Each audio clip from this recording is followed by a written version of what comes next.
Miremos siempre de que al repasar, cuando les decía que los resultados de aprendizaje son importantes, aunque que día objetivo esto es un resultado de aprendizaje. Si te están diciendo de Canadá que al final de todo esto debes ser capaz de analizar las características microscópicas del cerebelo relacionándolas con su función en condiciones normales o alteradas, esta imagen debes haberla analizado histológicamente de tal manera que relaciones todo lo que está aquí que puedas identificar con las funciones en ciertas situaciones o condiciones normales o alteradas. Entonces, si me pongo a identificar todo lo que está en la lámina, tranquilamente esto es sustancia blanca, lo que está entre las flechitas verdes. Esto es capa granulosa de la sustancia gris, pero de un lado. Acuérdense que aquí estaríamos ejemplificando una folia como tal, solo que se amplificó tanto que ya no se ve la folia desde afuera. Pero yo sé que esta es la parte central de la folia, o de cada hojita del cerebelo, y esta es la sustancia blanca, mientras que cada estructura paralela a esta sustancia blanca sería esto y esto, son capas granulosas de la sustancia gris. Luego de esa capa granulosa está esta, que es la capa de células de Purkinje, que aparecen esas células de Purkinje que son neuronas multipolares que están colocadas a intervalos, formando una capa única. Y por fuera aparece esta capa que es la capa molecular, que otra vez vuelve a ser otra capita, otra subcapa de la sustancia gris del cerebelo. Entonces la sustancia gris del cerebelo sería esta capa molecular que es la más periférica, esta capa de células de Purkinje, esta capa granulosa o granular. Las tres que he dicho hasta ahora tienen cuerpos de neuronas, por eso hacen parte de la sustancia gris del cerebelo, en este caso en una folia. Los cuerpos de neuronas bien visibles son estas células de Purkinje. Las otras sabemos que están ahí en la molecular, sabemos que están en la granular, pero por su tamaño, por su forma, no son tan visibles como la célula de Purkinje, o no son reconocibles como la célula de Purkinje, por lo menos con este tipo de visión. Esto que está acá, que es la sustancia blanca, seguramente no tiene cuerpo de neuronas y por eso se llama sustancia blanca. Pero sí debe tener las fibras que llegaron al cerebelo o que salen del cerebelo o que van a salir del cerebelo. Esto vuelve a ser eh, sustancia gris pero capa granulosa. Aquí debe haber capa de células de Purkinje y esto acá debe ser la molecular. Entonces, reconociendo todo eso que está ahí, habiéndolo reconocido, como dice, eh, analizando las características microscópicas del cerebelo, yo puedo ahora relacionarlo y acordarme por lo menos de vías aferentes y de vías eferentes cuando me hablan funcionalmente de eso. Si me lo preguntan como identificación, mira, ve, lo que están preguntando aquí es la zona en la imagen histológica que está marcada con la línea que termina en las flechas de color verde, o sea, esto se denomina sustancia blanca. Eso simplemente era identificación. Pero yo a partir de esa identificación puedo acordarme que al cerebelo le entraron vías aferentes y esas vías aferentes seguramente entraron por la sustancia blanca y para hacer todas las conexiones del cual el cerebelo requiere para poder hacer la supervisión de las vías aferentes que le llegó, de la información que le llegó por las vías aferentes, perdón, tuvo que haber entrado por aquí por estas flechas verdes o por la sustancia blanca que está señalada con las flechas verdes, pasar la capa granular y conectarse en algunas neuronas de esto, pasar a la capa molecular, acá donde está señalado con las flechas en azul, y luego llegar a las flechas en amarillo que son las células de Purkinje. El esquema como yo lo secuencié de pronto es simple y sencillo. ¿Se acuerdan que esas conexiones aferentes son un poquito más complejas?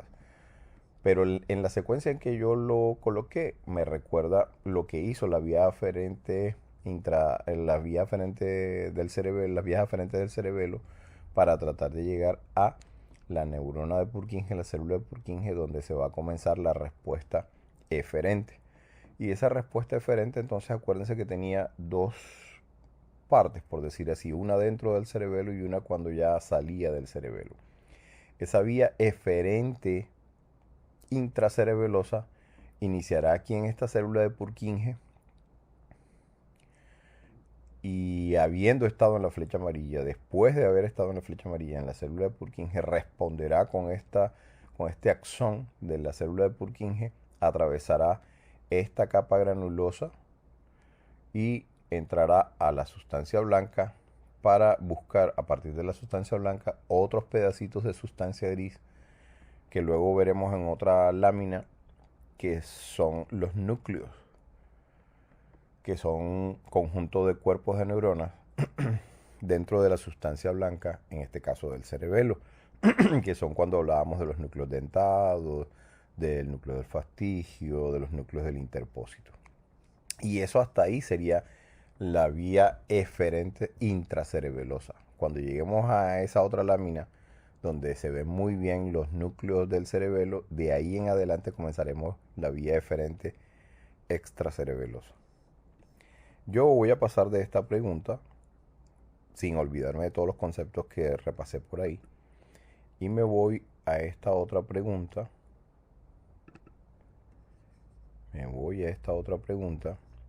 En la cual tengo algo macro del cerebelo que debo acordarme siempre, en este caso en una imagen.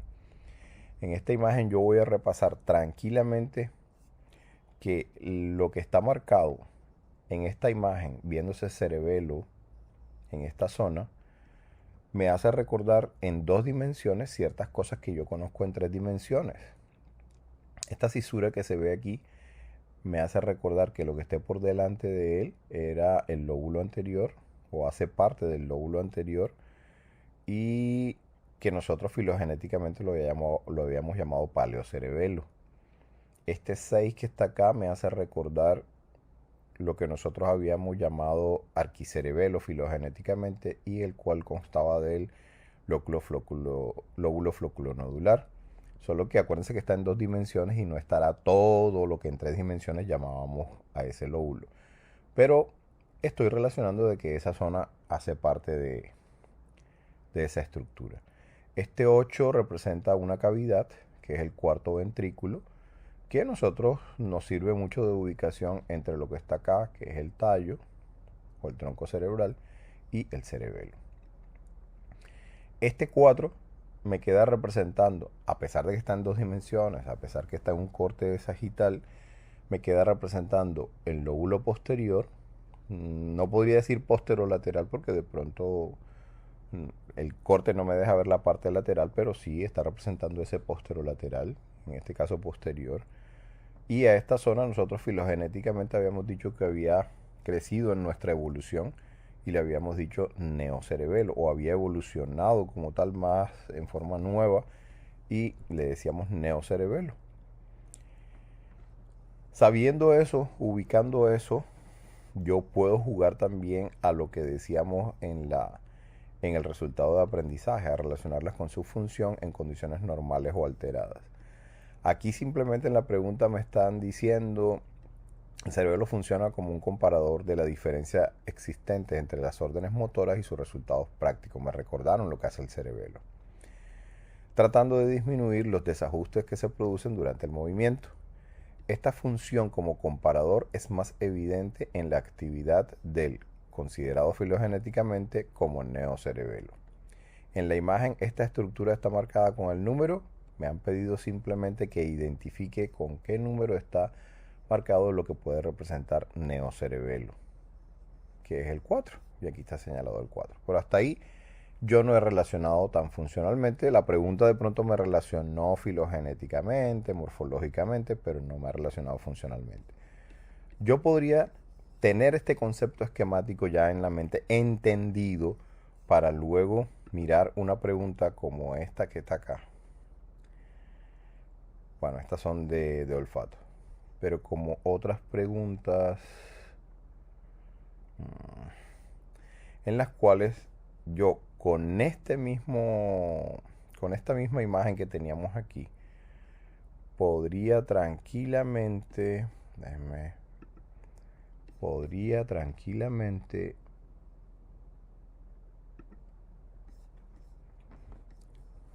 entender lo que me están preguntando acá. La orden de escribir bien, con buena caligrafía y teniendo en cuenta las diferencias del papel donde se escribe, es dada por la corteza cerebral. Y después te preguntan, diga si está de acuerdo con esta afirmación y justifique su respuesta. Aquí es muy importante que hayan entendido lo que vimos ahorita y que relacionen funcionalmente todo lo que decíamos para poder dar una respuesta en la cual tú puedas justificar.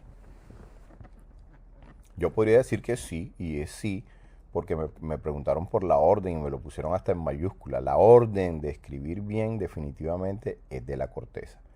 Miren que hasta el enunciado de la pregunta anterior, donde estaba la imagen ahorita, me decía las funciones del cerebelo y nunca me dijo que daba la orden. Me dijo que supervisaba, que ayudaba al ajuste, pero nunca me dijo que daba la orden. La orden la sigue dando la corteza cerebral. Y aquí la pregunta comienza por eso. La orden de escribir bien, con todas las características que tú quieras, pero la orden de escribir bien la hace la corteza o la produce la corteza cerebral. Después de haberse retroalimentado con el cerebelo y todo lo que quiera, pero la orden la produce la corteza. Esta justificación es importante, así como está escrito. El sistema neuroescritural es quien ordena nuestra escritura y está ubicado en varios lugares de nuestra corteza cerebral. Habiendo recibido la retroalimentación después del diseño y ejecución continua de la orden, él seguirá ordenando la escritura con la corrección necesaria incluida. En cambio, el lóbulo posterior del cerebelo, que eso es para otra pregunta, pero esta es la justificación de la otra pregunta, el lóbulo posterior del cerebelo hará una respectiva supervisión, control continuo del diseño y ejecución de la orden, o sea, no la orden. Esta justificación daba para contestar, creo que está acá, da para contestar esta cuando te dicen el mismo enunciado, pero dicen la orden de escribir bien con buena caligrafía y teniendo en cuenta las diferencias del papel donde se escribe es dada por el flóculo nódulo. Ya te quitaron la corteza y pusieron ahora el flóculo nódulo. Y ese flóculo nódulo yo debo asociarlo con ciertas funciones que hablamos en la clase, que tenían más que ver con el equilibrio. De hecho es no, pero ahora tienen que tratar de armar la respuesta a partir de esta justificación, pudiendo explicar de manera oral o de manera escrita de que el flóculo nódulo tiene unas funciones diferentes que son de supervisión pero del equilibrio y no la orden de escribir bien. Igual para cualquiera de los otras partes del cerebelo que yo coloque aquí, la respuesta sería no, pero la explicación es lo más importante, de que tú te acuerdes funcionalmente qué hace cada parte del cerebelo o en qué participa cada parte del cerebelo. Listo. Y la última pregunta sería revisar la otra imagen que les dije, que es esta, en la cual a mí me encanta esta imagen porque está todo el cerebelo. Esto es lo que yo llamaba una folia ahorita, y nosotros estábamos colocados en una ampliación de una folia de estas, y se veía sustancia blanca, la sustancia gris que la rodea, con capa granulosa, con capa molecular, y con la de Purkinje que debe estar entre la molecular y la granulosa, solo que no se ve bien en esta panorámica. Pero esta panorámica me sirve para entender que esta sustancia blanca que está en cada folia viene desde la parte central, y que en esa parte central, si yo me fijo bien en este circulito y lo amplío y lo sigo ampliando, empiezo a ver un conjunto de cuerpos de neuronas que, para estar seguro, miren dónde está ampliado. Y este conjunto de cuerpos de neuronas localizado en un punto específico nosotros lo hemos llamado núcleo. Núcleo, si fuera fuera del sistema nervioso central, sería ganglio. Entonces este núcleo seguramente puede ser o el núcleo dentado, o el núcleo del fastigio, o parte del núcleo de los núcleos del interpósito. Y localizándome ahí en el núcleo, o sea, sabiendo macro y microscópicamente que estoy en un núcleo, vamos a la pregunta ahora sí, después de haber reconocido macro y microscópicamente estas láminas. Y me preguntan, a sabiendas de la complejidad del cerebelo, Y conociendo su morfología sabemos que a las células marcadas dentro del círculo en rojo, ¿se acuerdan? Que aparece en todas las imágenes, llegan axones de células. Y te están preguntando de cuáles. Si estos son núcleos, y me acuerdo de la lámina que habíamos visto al principio donde reconocíamos todas las partes microscópicas del cerebelo, y esto es un núcleo, estos núcleos son los centros donde debe haber llegado la eferencia intracerebelosa que salió de las células de Purkinje que decíamos en la otra lámina. Y de aquí deben salir las eferencias extracerebelosas, van a salir del cerebelo, por aquí van a salir del cerebelo y conectarse con el tallo y seguir su vía hasta donde vaya la vía eferente extracerebelosa de la que hablemos. De aquí va a salir. Pero aquí a estas neuronas va a llegar la vía eferente intracerebelosa que salió de la célula de Purkinje. Habiendo reconocido eso, vamos a ver en las respuestas que hay.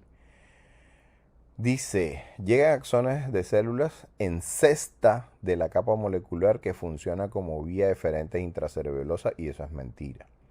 De las células en cesta de la capa molecular van a llegar fibras hacia las células de Purkinje, y eso todavía es vía aferente, o hace parte de la vía aferente hasta llegar a las células de Purkinje, donde va a comenzar la vía eferente. Así que esto no es verdad. Después voy a mirar otra y dice, llegan axones de las células en raqueta. Miren que yo comencé a leer desde la pregunta. Llegan axones de células, dos puntos, en raqueta, que funcionan como vías eferentes extracerebelosas. Eso es mentira. Las vías eferentes extracerebelosas comienzan en los núcleos. Y esas células en raqueta no están en los núcleos. Las células en raqueta están hablando de las células de Purkinje. Esta última respuesta dice de la capa molecular, o sea, llegan axones de células de la capa nuclear que funcionan como vías aferentes cerebelosas. De la capa nuclear o granular que funcionan como vías aferentes cerebelosas. Aquí al núcleo no van a llegar vías aferentes. Dale. Y me queda una respuesta que dice, llegan axones de células de Purkinje, y es verdad, llegan de la célula de Purkinje, que funcionan como vías eferentes intracerebelosas y llegan a estos núcleos. ¿Vale? Me voy de cerebelo y me devuelvo al otro archivo en el cual voy a revisar olfato de manera corta, teniendo un enunciado que me sirve para analizar. ¿Se acuerdan que la gracia del resultado de aprendizaje de la clase de olfato era analizar las características microscópicas de olfato y gusto, relacionándolas con su función en condiciones de normalidad o alteración? Tú debes estar en esta capacidad. Esa capacidad te da para que cuando te colocan un enunciado como este, que fue de una pregunta de semestres anteriores, donde te dicen, la proteína fijadora de sustancias odoríferas es producida por las células sustentaculares del epitelio olfatorio. En ese momento yo colocaba, en caso de ser cierto, la presencia de receptores específicos para la entrada del SARS-CoV-2, que eso ya es cierto, se sabe que es cierto, en la membrana apical de dichas células, y su concerniente muerte, o sea, mataron las células sustentaculares, se explicaría la anosmia presentada en muchos de estos pacientes debido a que miren lo que tuve que analizar, miren lo que tuve que comprender la lectura de este párrafo para pensar qué me están preguntando. Me dijeron características de la célula sustentacular, me dijeron inclusive los receptores que ya se sabe que hacen parte de la célula, de la parte apical de la célula, que el SARS-CoV-2 puede entrar por ahí, puede afectar esta célula, y que me están asegurando en la situación que murieron estas células, que mueren varias de estas células. Esto explicaría la anosmia presentada en muchos de estos pacientes debido a que, y voy y busco, debido a que la membrana de la célula sustentacular no podría recibir el estímulo olfatorio. Eso es verdad. Puede ser verdad que la célula sustentacular no podría recibir el estímulo olfatorio, pero aquí me lo están dando como el por qué. O sea, que la anosmia fuera por esto y la anosmia no es por esto. Acuérdense que quien recibe el estímulo olfatorio como tal es la célula olfatoria, no la célula sustentacular. O sea, es la neurona bipolar modificada, no la célula sustentacular. Después me dicen, podría ser debido a que las neuronas bipolares, y miren que estoy leyendo desde la pregunta, ¿debido a qué? Podría ser debido a que las neuronas bipolares modificadas del epitelio no tendrían cómo regenerarse. ¿El daño fue en las células basales? No. El que me están colocando ahí, por lo menos en la situación, no. Entonces, si las células basales están ahí y nosotros sabemos que las células basales del epitelio olfatorio son capaces de seguir regenerando neuronas bipolares, no pasa nada con ellas. Así que esto no debe ser la causa. Y la siguiente dice, podría ser debido a que las células sustentaculares afectadas no podrían formar nuevas células basales. Eso me suena a que me están diciendo que las células sustentaculares son las células madres o progenitoras de células basales. Y eso no es verdad, es al revés. Las células basales son progenitoras de las células sustentaculares y de las neuronas olfatorias. Y la última respuesta dice, podría ser debido a que la membrana de los pelos olfatorios, se ubicaron, la membrana de los pelos olfatorios, aquellas prolongaciones citoplasmáticas de la vesícula olfatoria que hacía parte de la dendrita, de la neurona olfatoria bipolar, no podría ser estimulada por las sustancias odoríferas. Eso me suena a recordar que las sustancias odoríferas para estimular la membrana de los pelos olfatorios requiere que las células sustentaculares hayan producido OVP y que esa OVP pueda entrar en fusión con las sustancias odoríferas, pueda solubilizarse en el líquido de las glándulas de Bowman y pueda entonces contactarse con la membrana de los pelos olfatorios de las células de las neuronas olfatorias. Esto sí me suena a algo coherente con lo que están diciendo acá y esta debe ser la respuesta. Dale. Con esto, tranquilamente yo repasé todo lo que pasaba con el epitelio olfatorio. La función de las glándulas de Bowman, en la lámina propia. Repasé los 3 tipos de células del epitelio y los coloqué al servicio de una aplicación del conocimiento, de relacionarlo con su función conocida y en condiciones de normalidad o alteración. A ese momento, a ese lugar deben llegar ustedes en esa capacidad de analizar de esa manera. Y por último, repasemos algo de gusto. En gusto, lo esencial era que recordáramos que esto, que es un corpúsculo gustativo, que está formado por 3 tipos de células también, algunos hablan de 4, pero que ese corpúsculo gustativo, con su poro gustativo apical o superior y el inferior que está acá, se mete dentro, o sea, forma como si fuera un barril dentro del epitelio y entonces esta estructura queda intraepitelial. El resto del epitelio, que es epitelio estratificado plano, en este caso en la lengua, me sirve para que yo pueda localizar este corpúsculo gustativo y pueda empezar a jugar con lo que yo conozco de este corpúsculo gustativo. Aquí la pregunta era simplista, o sea, decía, las células del corpúsculo gustativo reciben las sustancias estimulantes de sabor a través del paso por el poro gustativo superior. Si veo la imagen, yo enseguida me ubico aquí porque está el poro gustativo superior, esta es la parte apical, está el poro gustativo inferior y esto lo relaciono con la entrada de las sustancias estimulantes del sabor y esto de acá al inferior lo relaciono con la entrada de las terminaciones nerviosas que se conecten a las células gustativas o si quiero con la salida del impulso que se recibió por las células gustativas por los axones que se conecten aquí, si lo quiero ver de esa manera. Y acá me preguntaban enseguida, este se encuentra señalado en la imagen con el aro de color. Me estaban preguntando por el poro gustativo superior, que es el amarillo. Estos circulitos blanco y verde eran la parte lateral del corpúsculo gustativo y este aro negro es el poro gustativo inferior.